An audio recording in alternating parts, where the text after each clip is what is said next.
Kalena jato vikrito vinashyati.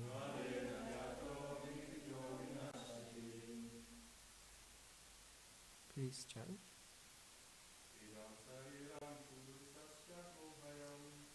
Idam shariram purushas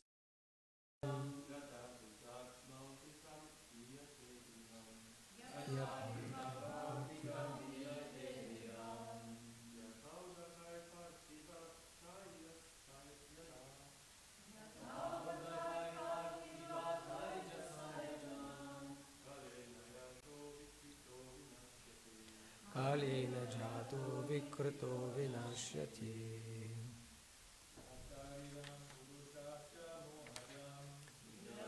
Shriram Purushasya Mohajam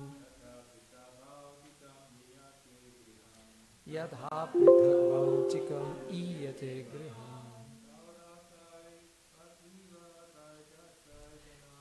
Yadhaudakai Parthiva Taijasaya Jana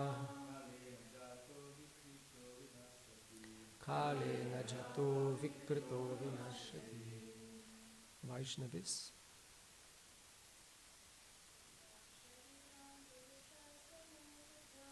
Idam Shariram Purushasya Mohajam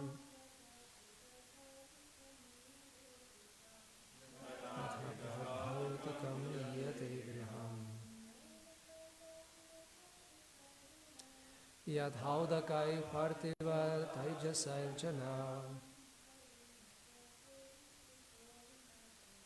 Kalena Jato Vikrito Vinashyati. Idam, this Shariram, body, Purushasya, of the conditioned soul, Mohajam, born of ignorance, Yadha, just as, Pridhak, separate, Bhautikam, material, Yate, is seen, Griham, a house, Yadha, just as, Udakai, with water, Parthiva, with earth, Taijasai, and with fire, Jana, the conditioned soul, Kalena, in due course of time, Jata, born, Vikrita, transformed, Vinashyati, is vanquished. Translation and purport by His Divine Grace, Sri Bhaktivedanta Swami Srila Prabhupada Ki Jai. Just as a householder, although different from the identity of his house, thinks his house to be identical with him, so the conditioned soul, due to ignorance, accepts the body to be himself, although the body is actually different from the soul.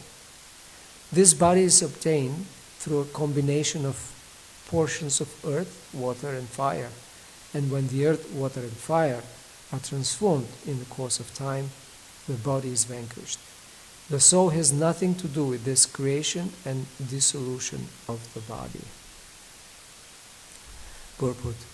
We transmigrate from one body to another in bodies that are products of our illusion.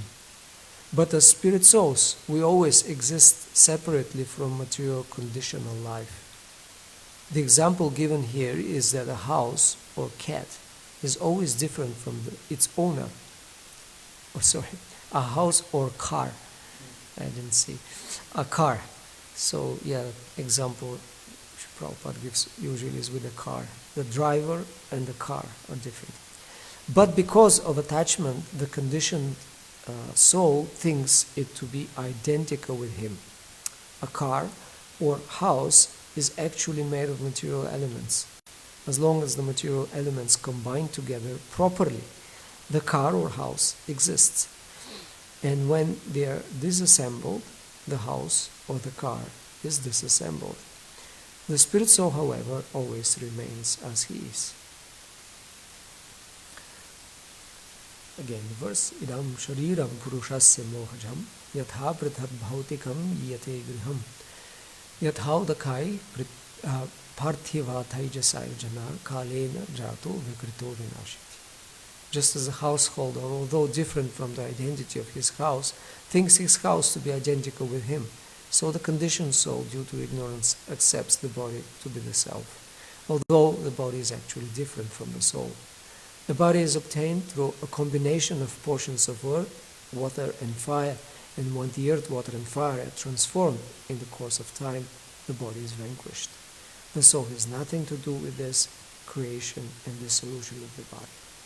Om Jnana Timirandasya Gyananjana Shalakaya Chakshur Unniliranyena Tasmai Shri Gurave Namaha Shri Chaitanya Manobhishtam Sthapitam Yena Bhutale Swam Rupa Kadamahyam Pudati Swamadantikam He Krishna Karuna Sindhu Dinabandhu Rapate Gopesha Gopika Kanta Radha Kanta Namostute Tapta Kanchana Gaurangi Radhe Vrindavaneshwari Vrishabhanu Sute Devi Pranamami Haripriye Vanchakaupatarubhyascha kripa sindhubhyaivacha patitanam pavanebhyo vaishnavebhyo namo namaha.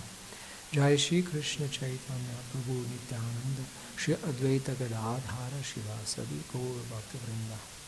Hare Krishna, Krishna Krishna, Hare Hare, Hare Rama, Rama Rama, Hare Hare.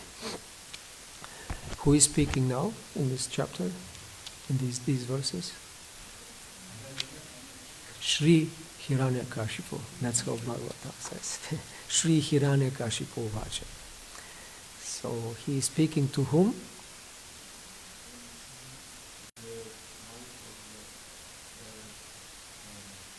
His sister-in-law, the wife of his brother, Hiranyaksha, also his mother, and also his nephews.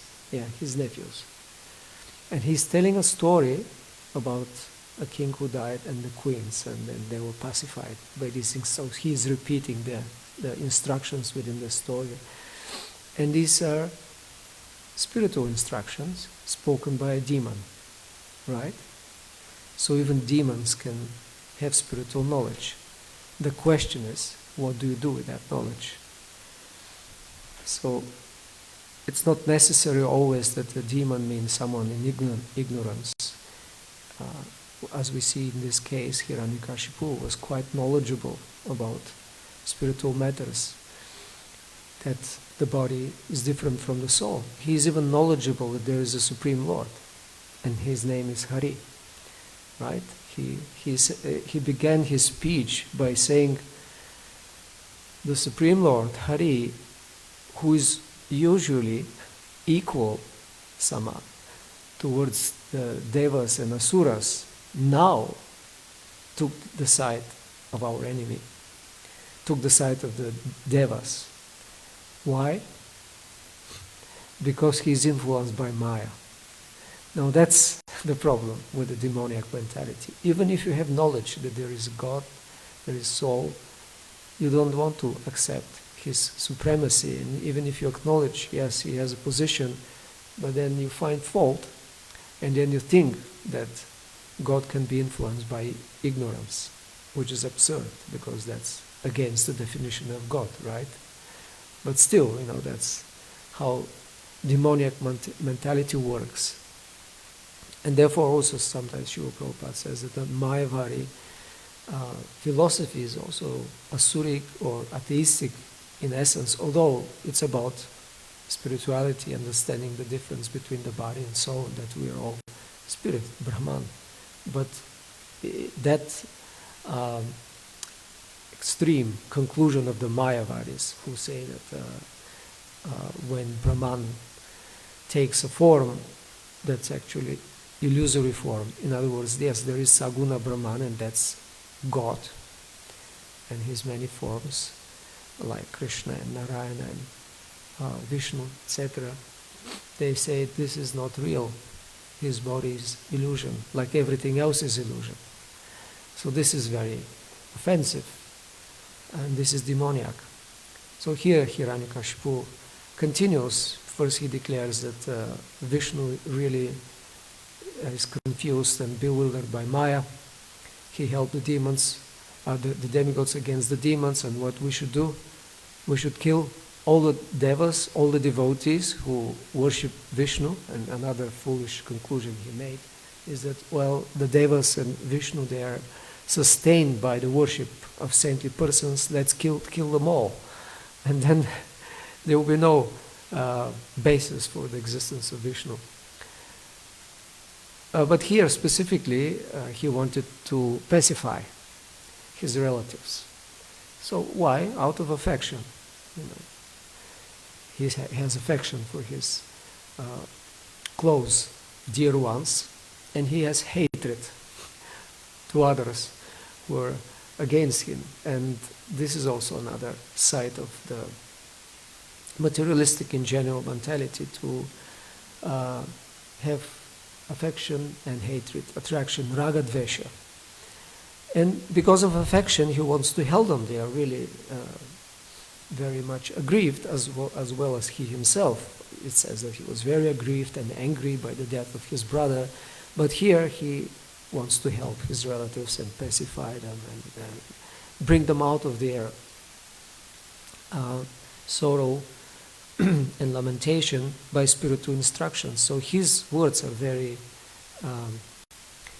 actually wise and to the point of understanding who we are, and that we have nothing to do with the material body. And here this example is very understandable, like Krishna in Bhagavad Gita says that the body is like a dress, and when the dress is worn out, we throw the dress and we take a new one. So the same happens when the body is worn out. We take a new body. So here the example is with a house.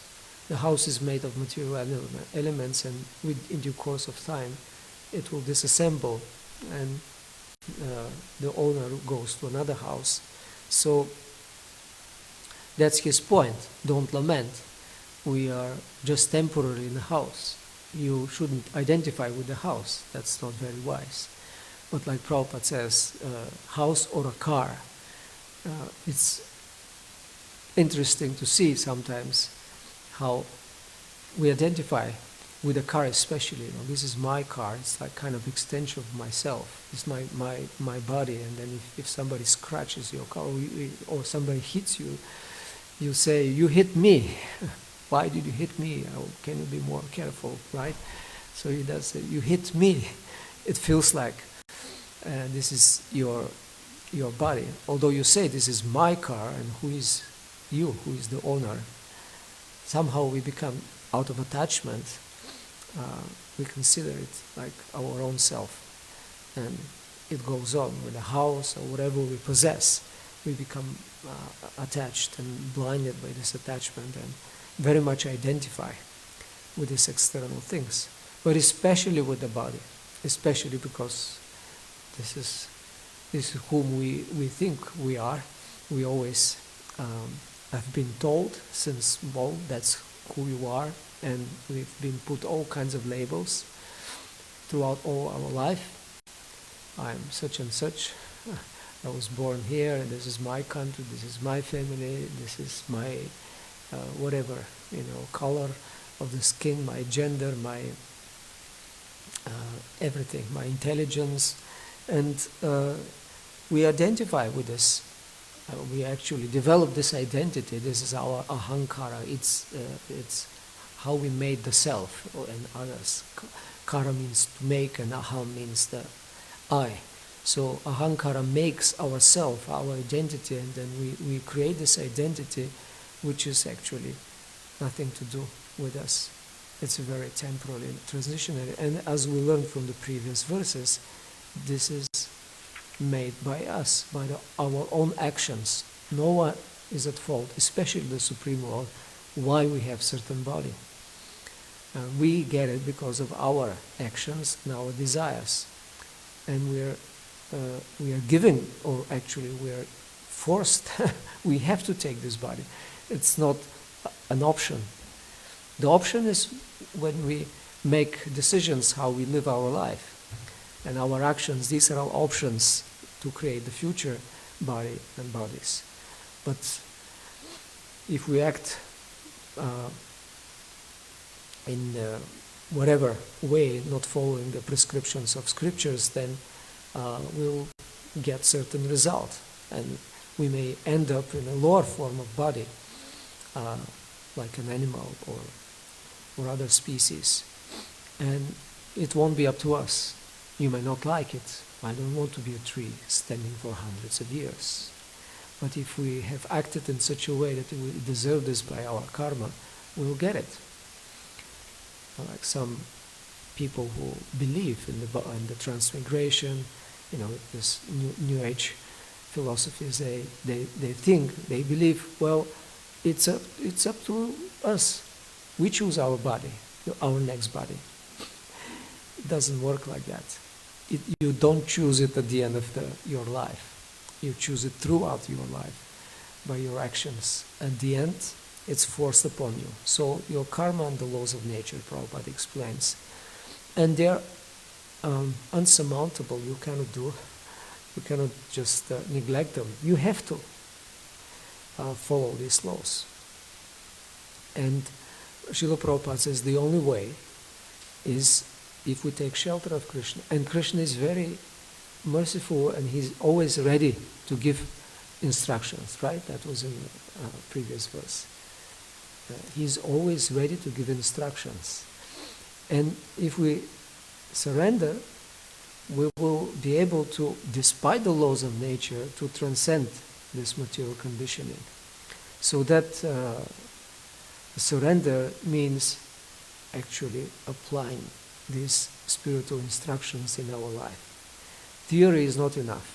It's like Hiranyakashipu knows the theory, right? He explains the difference about the body and soul, but actually he's really concerned about his body throughout his life. That's his whole goal of life, and his name implies it. Hiranya, goat, and Kashipu, soft bed or soft pillow. So he just is interested in material comforts brought by wealth and everything else. So he was concerned with the body, and in time when you need it, so that you are not so disturbed, you can use some spiritual knowledge, but that's it. You don't apply it in order to free yourself from material illusion. And what to speak of surrender to God in order to please Him. But this is the only way. We surrender in a practical way. And this is shown to us by the disciplic succession of teachers who have heard it and applied it in their life, and they can guide us how exactly it is done. And it's a very practical process. You surrender to Krishna by trying to apply his instructions from the Bhagavad Gita and coming through this disciplic succession. And then the influence of the modes still continues until we have this body will be influenced by the material modes.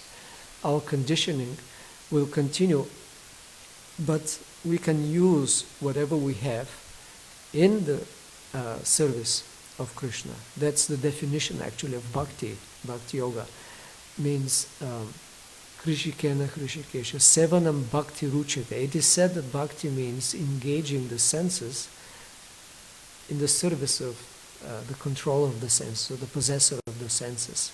So it's very practical. We have senses. We have eyes and nose and tongue and ears and hands. And so all these working senses we can engage in the service. How? We use our tongue in what way? What do we do with the tongue? We speak. Yeah, this is the function of the tongue. We speak. So we speak about Krishna. Yeah, we chant, we sing the holy names. And also what else we do with the tongue? We taste. Yeah, we eat and we taste. The tongue tastes. So we taste the food which we offer to Krishna. And then this is devotional service. This is bhakti. And similarly with the eyes, we see the form of Krishna in his murti, in his manifested form from material elements, or like in the second canto, there is also description of the Virat Rupa, of the form of the Lord in nature.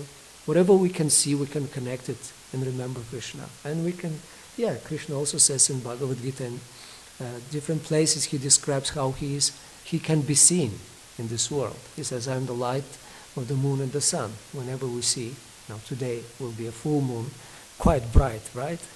If you don't have anything on the window and then it shines you, it's like very, very bright. So you remember Krishna. He says, I'm the taste of water, the sound in ether and in the space. So Prabhupada says, any type of sound we hear, we can remember Krishna. Not just the spiritual sound, any type of sound. Because he says, I'm sound. And Prabhupada says, even when we hear the sound of a passing plane, we can remember Krishna. So those who live near Heathrow or maybe Frankfurt airport, they hear probably constantly the sound of planes. They can remember Krishna. And the taste of water, Krishna says, so we can't live without water. And Prabhupada extends that to say that actually it's taste of any liquid. And in one lecture he said, even wine, and even drunkard, while drinking wine, remembers that this is Krishna, he will become the greatest yogi eventually. So we can engage our senses in devotion and in service to Krishna just like that, by remembrance and offering whatever we have. And this is practical surrender. And then we'll still continue to identify to some extent until we have a body. We'll identify to some extent. The mind works like that, the ego works like that, but gradually we will as Bhagavatam says, the subtle body of mind, ego, intelligence becomes dissolved through the process of bhakti. What does it mean? This material identity, material designation is dissolved. It's not that we don't have any more mind. We don't think, we don't feel, we don't will, or we don't discern using intelligence.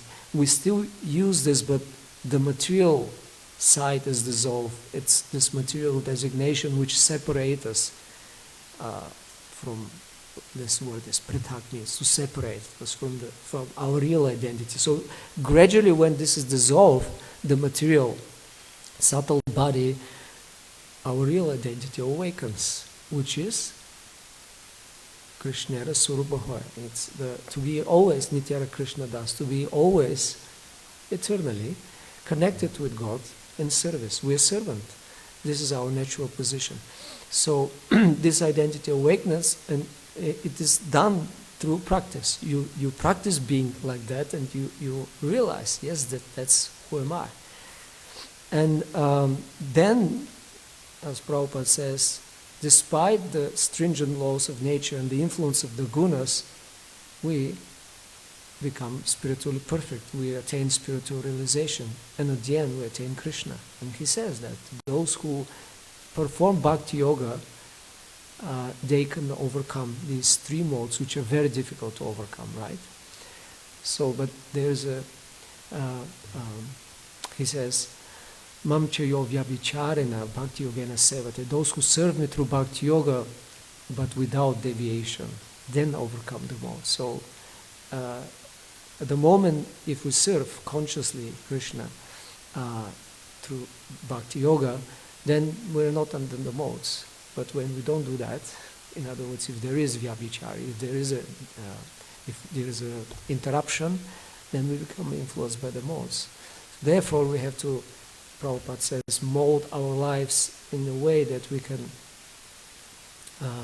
increase our dedication and practice of bhakti yoga, so that we can gradually, step by step, become less and less influenced by the material modes. And then the good qualities will develop, and our mind will be clear, and we will be established in higher modes, in sattva, and then we'll come to realize Vishuddha Sattva, or the transcendental position of goodness, which is the service of Krishna. So, yes, these instructions are not just a theory that we use from time to time when some of our close relative passes away, but we have to use them every day and actually act with such understanding. I'm not the house. I'm not this body. I'm not the mind. This is just the machine, Krishna says. A gross and subtle machine which I have, and I have to use it in the best way. Okay, so this is something about this verse, and I will say a few words about the different occasions which are today, according to the Vaishnava calendar. So we can remember there are two great devotees who appeared on this day, which is a Purnima, or the full moon day of the month of Chaitra in the lunar Vedic calendar. So two great devotees, one is Shyamananda Prabhu and the other one is Vamshivadana Thakur. So Vamshivadana was a great devotee of Lord Chaitanya Mahaprabhu. Actually, Chaitanya Mahaprabhu and Advaita Acharya were present when he was born in the house of Madhava Das, who was also a great devotee of Mahaprabhu. So he eventually served Vishnu Priya, and when she passed away, he served the deity of Mahaprabhu in Navadvip. And then Shyamananda Prabhu was also a very great devotee who was from Bengal, and he was disciple of Hriday Chaitanya, and he was sent by his guru, his spiritual master, to go to Vrindavan and study under Jiva Goswami. And he did that, and there is a very nice story how his name, actually initiated name, was Dukhi Krishna Das, but then this name was changed, and I will not tell the whole story because it's long, but he was so devoted to his service that he was absorbed in sweeping and cleaning Seva Kunj, the particular area in Vrindavana where the pastimes of Krishna continue eternally. Even the aprakrita, the unmanifest, if you're pure enough, you can participate and see. So at one point he saw bracelet, right?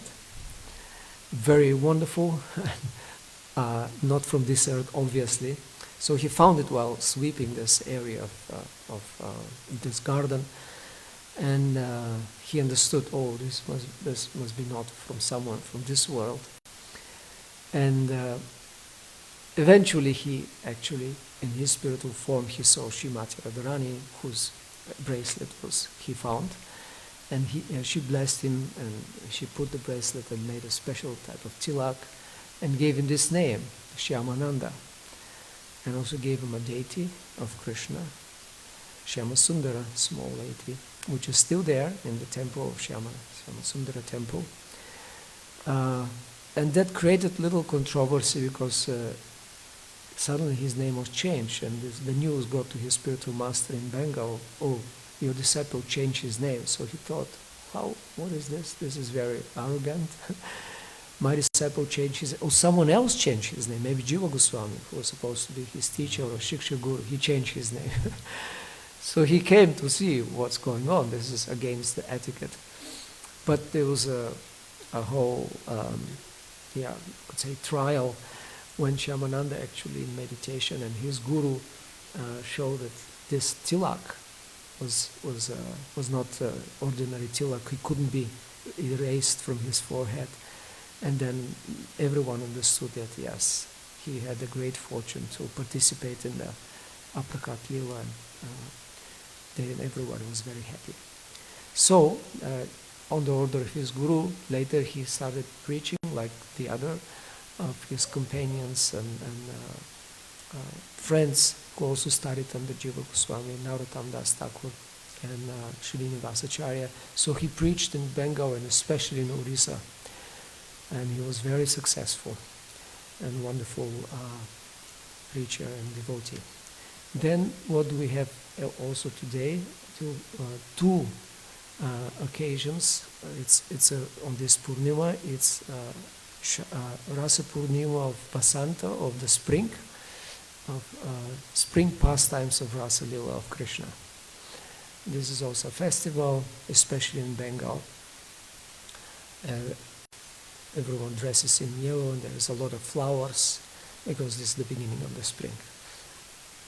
And also it's a Sri Balaram Rasa Purnima. This is the Purnima of full moon night of Rasa Lila of Balaram in Vrindavan. And this is described in Srimad Bhagavatam, 10th canto, when Balaram came back to Vrindavan out of separation and to extinguish the fire of separation of the devotees in Vrindavan. And he spent some time with them, and he told them about Krishna, like that. And in the night he also had Rasa Lila with the gopis, but the acharyas explained that these are the gopis who are attracted to him in conjugal love. He had Rasa Lila with them, and those gopis attracted to Krishna, he pacified them with telling them about Krishna and speaking about Krishna's pastimes. And also today is the appearance of Radha Kunda. And some of you may wonder, especially if you have been during Kartik in Vrindavan, that on the day of Bahulashtami, they say, oh, that's the Radha Kunda's appearance, and you have to take a bath then at midnight. And there is a huge gathering at midnight, and it's a big commotion, right? So why in the calendar is Radha Kunda appearance today? Anyone knows? It seems there are two appearances, in Kartik and in Chaitra month. But actually, the Shastric statement is that, what is the story of Radha Kunda's appearance? It's connected with one demon. You remember who? Which demon? Adishtasura, who took a shape of a bull. So the story was that he came in the evening, and Jiva Goswami explains actually in his Tika that he came in the evening of the full moon of the Chaitra month, which is today, and he gives it even specific time at 9:45 p.m., which was just when Krishna was in the forest. So it was a very fearful arrival. I don't know if you've seen huge bulls who are angry. I don't know if you've seen or you've been close to such a bull. I mean, here in the West there are angry bulls, and we know in Spain what they do, especially to make them angry and then try to have fun, which is very dangerous, of course, and people not get killed. But in India, there are some bulls I've seen. They are huge. There was in Mayapur, Goshala, some years ago, one bull, they call him, I think, Nrisimha. It was enormously big. I mean, I don't know how, I can't explain. It's really huge, and then you really keep a distance. They say he's very soft-hearted, but just how big it is. Very, very big. And the sound they make is really scary when they are angry. Have you heard this sound in India? I don't know, in the West I don't remember, but in India I was once in a Vrajamandal Parikram or somewhere in the Vraj where there was a huge Goshala with thousands of cows, and we had stopped there, and there was some katha, and I went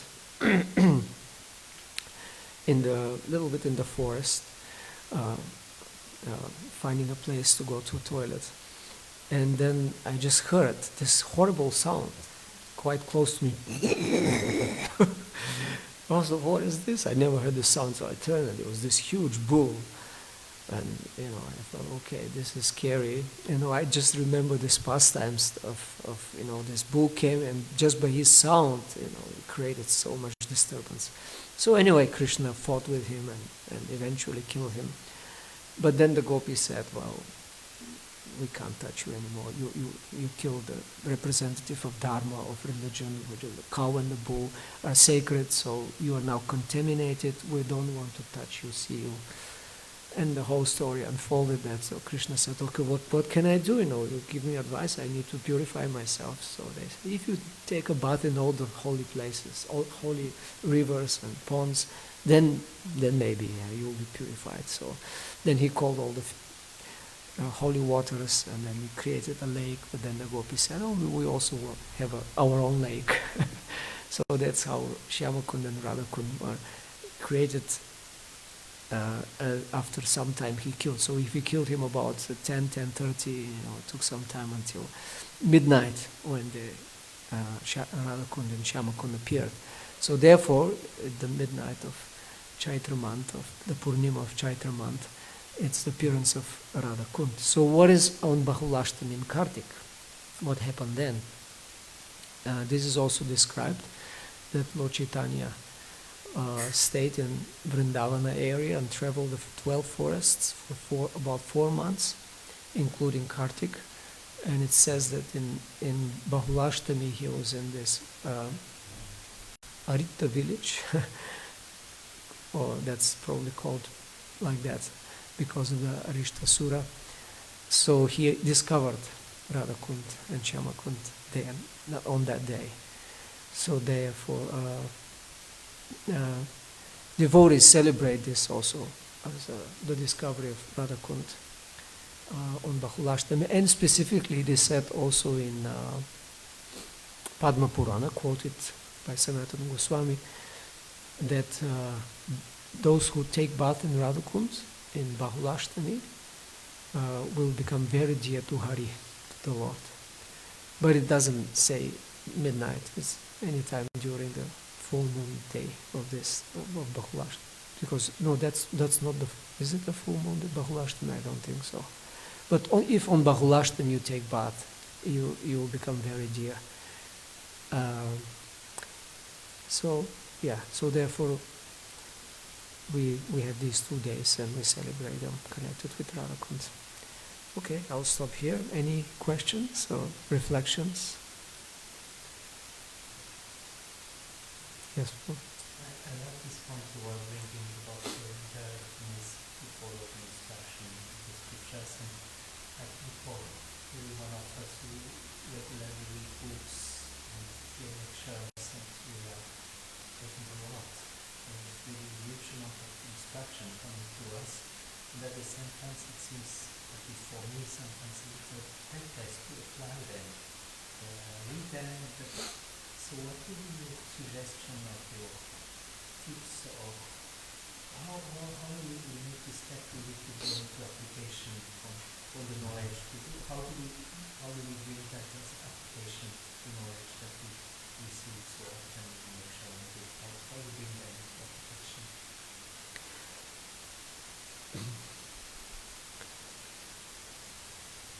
Well, we need guidance. That's why throughout all our spiritual life we should have always some guidance of seniors, Diksha Guru, Shiksha Guru, those who can show us practically how to apply. So that's the general. We should be always in a shelter of devotees who can guide us. And then specifically, as a basis, we have the instructions of Srila Prabhupada, and we start with the basics. And actually, if we maintain these basics, Prabhupada in numerous times promised that that's enough. We shouldn't worry so much of so many instructions. We just have to keep the basics, which are very simple and very few we can remember them. I think less than in one hand fingers if we count this. But it seems it's not so easy to apply it and follow them consistently throughout the life. So I think that's really the most important. And what are they? Prabhupada says, rise up early, get up early, take a bath, and hear about Krishna, chant. So this is a very fundamental instruction. Get up early, take a bath, and chant Krishna's name attentively, of course. Attentively, just hear the sound, stay with Krishna, stay with the sound. And then he says, avoid these four sinful activities which will slow down the progress and distract us. So we follow these four principles of non-intoxication, no gambling, no meat eating, no illicit sex. And then we have to hear regularly Srimad Bhagavatam, and Prabhupada says that, in the previous purport. These instructions, Krishna is always ready to give directions, and they are elaborately given in Bhagavad Gita. And Prabhupada gave such a wonderful practical purports in Bhagavad Gita and here, that if we just stay with Prabhupada through his purports and his instructions, also his lectures, and hear them regularly, this is part of this simple. So we just chant, hear regularly, follow the principles, and then try to in some way be of use in the mission of the Lord in some way, because that's what Lord Chaitanya asked everyone to Yare Dake Tare, whoever you see, Yare Deke Tare Kaha, tell them about Krishna and Krishna's instructions.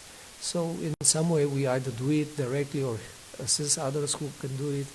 In some way we are useful, engaged in the mission, and that's enough. Prabhupada says if you just follow these simple instructions I gave you, you'll guaranteed you will go back to Krishna.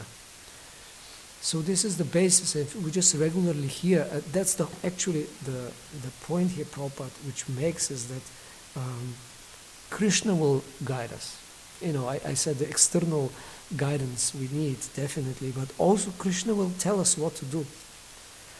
The Lord is always ready to give directions. Indeed, his directions are elaborately given in Bhagavad Gita. If we take advantage, then in spite of our being conditioned by the laws of nature, we shall become free to attain our original constitutional position. And a little bit later,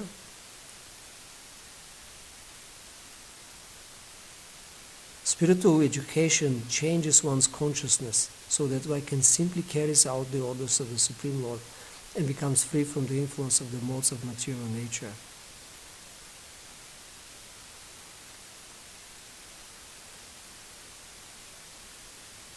Yeah, okay, that's the sentence. We should have firm faith that the Lord is supreme and that if we surrender to Him, He will take charge.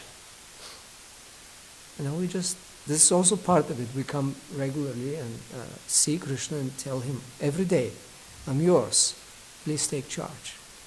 He'll take charge of us and indicate how we can get out of this material life. So He'll tell us, and Prabhupada many times in his classes he says, Krishna will tell us, do this, do this, do this. He gave one example of someone who has a servant or an employee, and then you do it like that, or he specifically meant somebody who is doing a massage. So somebody is massaging you, and you say, oh, can you do here this? I have this pain here on that left shoulder. Yes, like that. Yeah.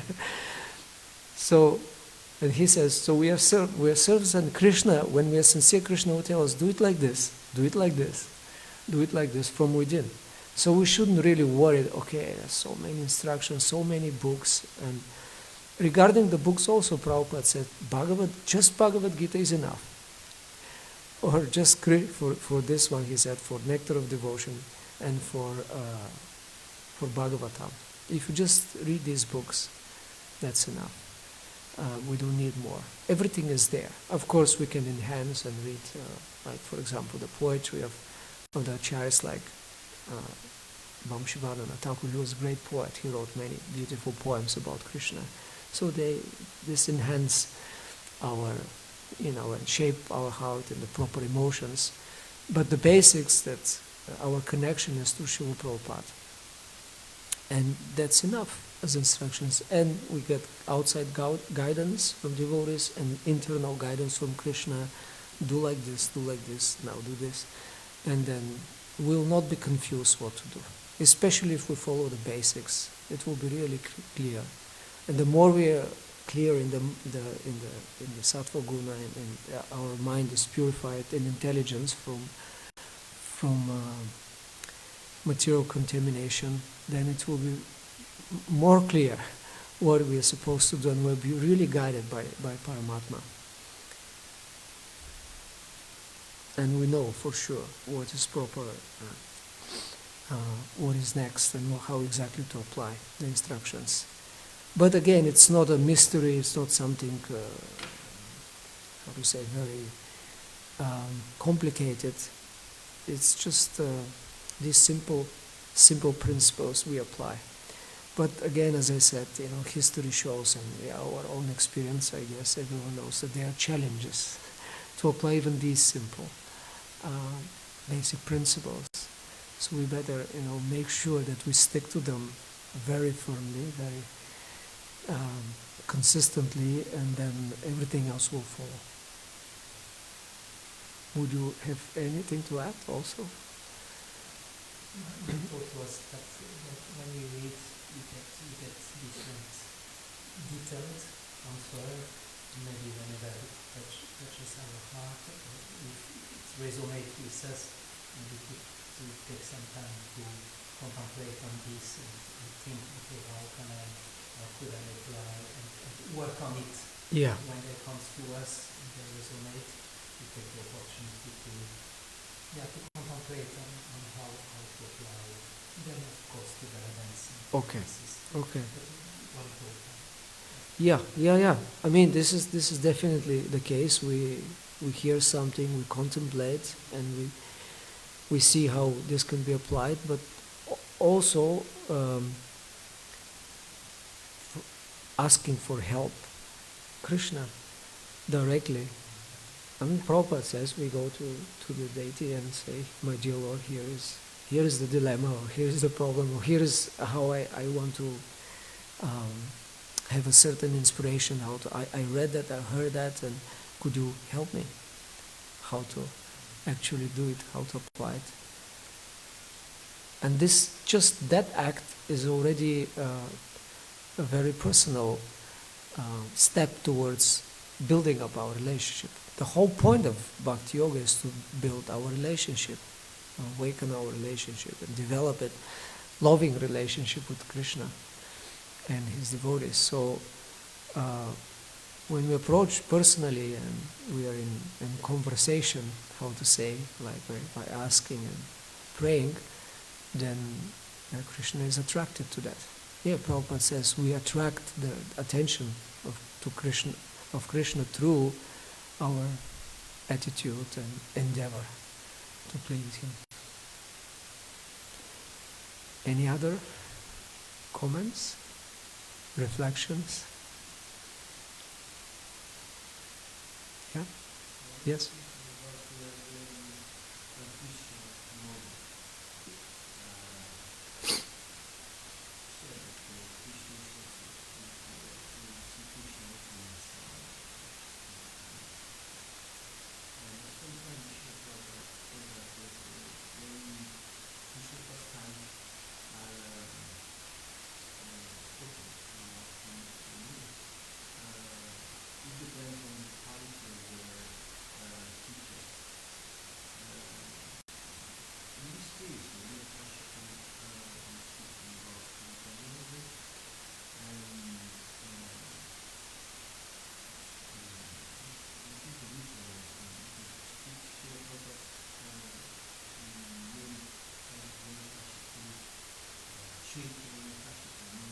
It's Bhagavatam, yeah. Bhagavatam says Shri Hiranyakashipu. Yeah, look, well, I mean, because he was a king, that's why. Usually this address for someone great, I guess it doesn't mean that he was spiritually self-realized. He was quoting scripture, he was quoting Shastra because he knew it. And therefore we take it seriously. We didn't take seriously his other previous instructions, let's kill the Brahmanas, so we don't take that. But when he started quoting Shastra, we take him seriously. Then his authority, in that sense. But that first of all, this we have to, discriminate and see what applies in what. So when Krishna says, "I'm the sound," and Prabhupada says, "Sounds even of planes," that's just in general, to be aware of Krishna through his manifestations. That type of sound, that there are sounds, and then we hear, oh, this is happening just because Krishna facilitates it, and he's there. That's why, so any sound can remind us of Krishna. This is one point. And the verse which Prabhupada quotes, and this is Sanatana Goswami in Hari Bhakti Vilas, about specifically hearing stories about Krishna's pastimes or Krishna Lila from persons who are non-devotees. Not just any sound, not just philosophical instructions. It's about Krishna Lila from non-devotees.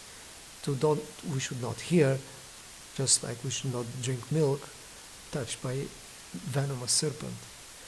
Because when we hear, we'll get some toxicity although the pastimes are there, the form is there, we won't actually get realization, and we'll get them wrong. That's the basic point. Because again, if you hear some Mayavadi speaking, who has in mind that actually I'm Krishna, eventually, or will become, then how you'll develop your service attitude, which is the only way that you can enter in the pastimes. So what they do, these non-devotees, they use Krishna for their own purposes. They make business out of Krishna's words or the pastimes of Krishna. So we don't hear them because there's no benefit. Actually, it's dangerous again because we get the contamination of their heart. They present it in a very mundane way. We are already in mundane consciousness, and when we hear someone also with material consciousness speaking about it, what we'll get? Nothing. We'll just think this is ordinary lusty affairs. So we are careful to not hear, but we hear from the pure source, from pure devotees. And when they speak, we understand. That's why Prabhupada also translated right in the beginning. 10 canto retold it in the form of Krishna book, and these pastimes are there, but he explains them, and within the stories he intervenes the philosophy, and he explains what it is, that it is not an ordinary mundane affairs, and then we need pure heart, and we have to be liberated to actually understand. But if we hear humbly, and then we with the attitude that yes, this is a completely spiritual transcendental activity of the Supreme Lord and his potencies, then we'll become purified, and we'll conquer our own material attractions and lust, etc., and be able eventually to perceive the significance and perceive that these are transcendental, they're pure. There is no inebriety. Prabhupada used this word in them. It's an interesting word. There's no, literally it means, and then we'll experience. First we'll experience that this is really something different, and then we'll experience the purity. Oh, it's completely, it has nothing to do with with the last affairs of this world. And we'll become attracted because that's so beautiful and splendid and pure. But it takes time to have that realization. So these are the restrictions about not hearing from non-devotees. So, but Bhagavatam, when it's written in Bhagavatam, it's spoken by Shukadeva Goswami, so that's pure, that's authoritative, we can hear. And especially when we hear through the Parampara, Srila Prabhupada, who is empowered to give us this knowledge, to us specifically at this time, in this age, and he gave it in such a way, inspired by Krishna. He said, these are not my books, so that we can understand. Therefore, it's so essential that we take shelter of Prabhupada's instructions and purports. Then there is a chance we can understand.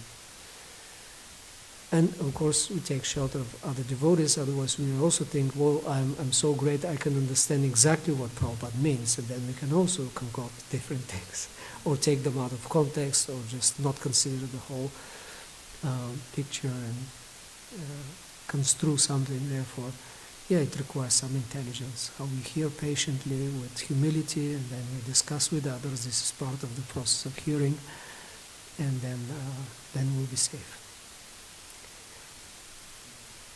Any last points? Yes.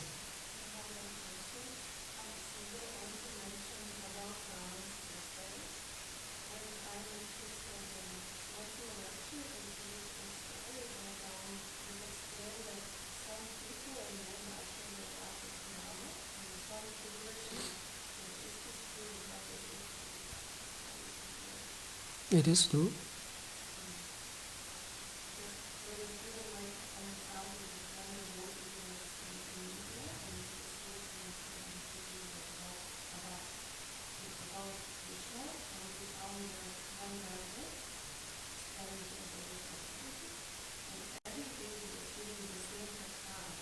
Yeah.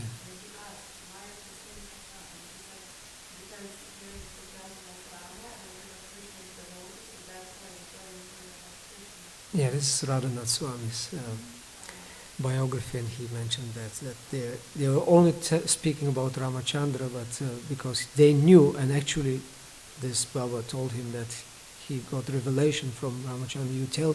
You tell him only about Krishna because he is a Krishna Bhakta. So he said, but I knew only one story. So I was repeating that. But we have that in Chaitanya Charitamrita. For example, the younger brother of Rupa and Sanatana, Anupam, he was a Ram Bhakta. And then even Lord Chaitanya told him, you can worship Krishna. Krishna is the full manifestation of Swayam Bhagavan, and his unlimited qualities of sweetness, and the rasas exchange with different devotees. And Anupama said, I can't think of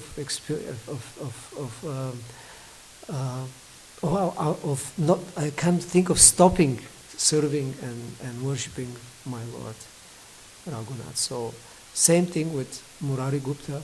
Actually, Lord Chaitanya told him, you should worship Krishna. and Murari Gupta says, yes. This is a very close associate of Mahaprabhu since his young age. And the next day he came and he was crying. I couldn't do it, my Lord. I was thinking, how will I stop worshipping my Lord Ramchandra? I cannot think even of stopping.